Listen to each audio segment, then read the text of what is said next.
امام محمد بن حسن شیبانی رحمۃ اللہ علیہ کا خاندانی تعارف پہلے آپ بتلائیے، پھر آپ کی ولادت، اور پھر جو حسن و جمال کا میں نے تھوڑا سا ذکر کیا وہ بتائیے، پھر ایک بات جو خاص طور پہ آپ کی ذہانت کے بڑے چرچے اور بنیادی تعلیم و تربیت آپ نے کیسے حاصل کی؟ بسم اللہ الرحمن الرحیم۔ جنید بھائی، بہت اہم موضوع ہے، اور جو قوم اپنے تابناک ماضی سے جڑی رہے کوئی شک نہیں کہ اس کا مستقبل روشن ہوتا ہے، اور جو قوم اپنے ماضی سے کٹ جائے اور اسے اپنے ماضی سے تقویت اور قوت حاصل ہونا بند ہو جائے اس کا پھر مستقبل بھی تاریک ہو جاتا ہے۔ ایسا ہی اپنے ماضی سے جڑنے کے لیے ضروری ہے کہ ہم اپنے اکابرین کی خدمات کا مطالعہ کریں، انہیں سمجھیں، انہیں جانیں۔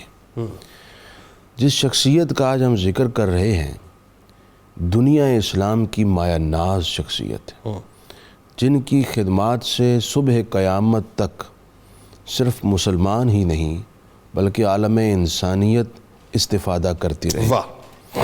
امام محمد بن حسن شیبانی رحمہ اللہ، آپ کے آباء اور اجداد کا اصل تعلق تھا سیریا شام کے ایک شہر ہراستہ سے۔ یہ غوطہ کے قریب ہے، ٹھیک ہے، اور غوطہ شہر کے بارے میں آپ جانتے ہیں اس کا قرب قیامت سے بڑا گہرا تعلق ہے۔ وہاں سے آپ کی فیملی منتقل ہوئی عراق کی ایک بستی واسط میں، ٹھیک ہے، اور واسط سے پھر یہ دوبارہ منتقل ہو گئے کوفہ شہر میں۔ ٹھیک، آپ کے والد گرامی مرتبت لشکر اسلام کے مجاہد سپاہی تھے، جس بنیاد پر انہیں اپنی فیملی کو بسا اوقات شفٹ کرنا پڑتا تھا مختلف علاقوں میں۔ ٹھیک، کوفہ بہرحال آپ تشریف لے آئے، اور امام محمد رحمہ اللہ کی ولادت واسط میں ہوئی تھی 132 ہجری کے لگ بھگ۔ ٹھیک، بالکل ابتدائی ایام تھے آپ کی ولادت کے بعد کہ آپ کی فیملی کوفہ میں آ گئی۔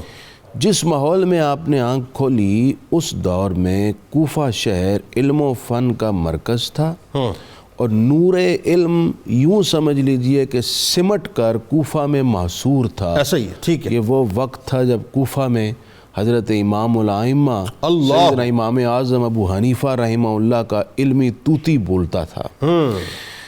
حضرت امام محمد رحمہ اللہ جوں عمر کے مراحل طے کرتے ہوئے بڑھ رہے تھے تو آپ اس علمی سرچشمے سے فیضیاب ہو رہے تھے، مختلف جہتوں سے، وہاں ماحول سے، وہاں کے لوگوں کے طرز گفتگو سے۔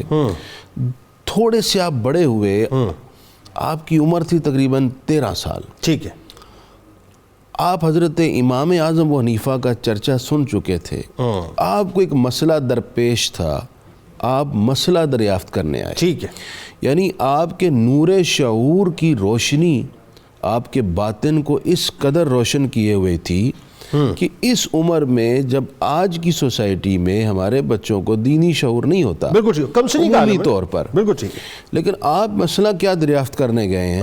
بڑی حیرت کی بات، وہ بڑی حیرت ناک بات۔ امام اعظم ابو حنیفہ کی مجلس میں پہنچے اور کہا جناب ایک مسئلہ فرمائیے کہ ایک 13 سال کا نوجوان عشاء کی نماز پڑھ کر سویا، ٹھیک ہے، اور رات کو وہ بالغ ہو گیا، تو کیا عشاء کی نماز دوبارہ پڑھے گا یا جو پڑھ چکا ہے وہی کافی ہے؟ اللہ اکبر۔ امام اعظم ان کے اس مسئلے کو سن کر چونک گئے، اور اس نوجوان کی پیشانی میں اپنی فراست سے دیکھا تو علمی عروج، باطن کی پاکیزگی اور امت مسلمہ کے لیے وسیع تر خدمات کا جوہر نظر آیا۔ اللہ اکبر۔ آپ نے فرمایا اسے نماز دہرانی پڑے گی۔ ٹھیک ہے، امام محمد 13 سال کی عمر میں جواب سنا، اٹھ کر مسجد کے ایک کونے میں گئے اور جا کر نماز دہرائی، اور اس کے بعد وہ جملے کا آپ اور نے بڑے امام تاریخ اعظم ابو حنیفہ نے رشید ہوگا، فرمایا کہ یہ رجل رشید، بڑا قابل شخص ہوگا اور اللہ اس سے خدمت لے گا۔ کچھ دن گزرے، اب آنا جانا شروع ہو گیا مسائل دریافت کرنے کے لیے، تو امام اعظم نے ان سے فرمایا کہ نوجوان ہماری مجلس میں آتے جاتے رہا کرو، تمہیں فائدہ ہوگا۔ یہ پھر انہوں نے اپنے والد سے خواہش کا اظہار کیا کہ مجھے امام اعظم کی مجلس میں پڑھنا ہے۔ ٹھیک ہے، تو ان کے والد گرامی امام اعظم کی مجلس میں حاضر ہوئے، کہا جی میرا بیٹا آپ داخل کر لیں، اس کو اپنی کلاس کا فرد بنائیں اور اس کی تربیت اور تعلیم فرمائیں۔ درست۔ امام اعظم نے فرمایا کہ ہماری جماعت کا اصول یہ ہے کہ ہم صرف حافظ قرآن کو اپنی جماعت کا فرد بناتے ہیں، یہ ان کا کوڈ آف کنڈکٹ تھا۔ اور اس کے پیچھے ایک اور وجہ بھی تھی۔ ہاں، وہ کیا؟ وہ امام اعظم کا تقویٰ تھا۔ ٹھیک ہے۔ امام محمد بہت حسین و جمیل تھے، جو انہیں دیکھتا وہ نہ چاہتے ہوئے ان کی طرف مائل ہوتا۔ مائل ہونے سے مراد ہے ان کی محبت اپنے دل میں محسوس کرتا، بلکہ غیر مسلم بھی یہ کہا کرتے تھے کہ یہ محمد اتنا خوبصورت ہے تو جو محمد مصطفیٰ ہیں ان کے حسن کا کیا عالم ہوگا۔ میں بات کو سمیٹنے لگا۔ امام اعظم ابو حنیفہ نے فرمایا کہ ہماری کلاس کا اصول ہے کہ حافظ ہو، ٹھیک ہے، آپ جائیں حفظ کریں۔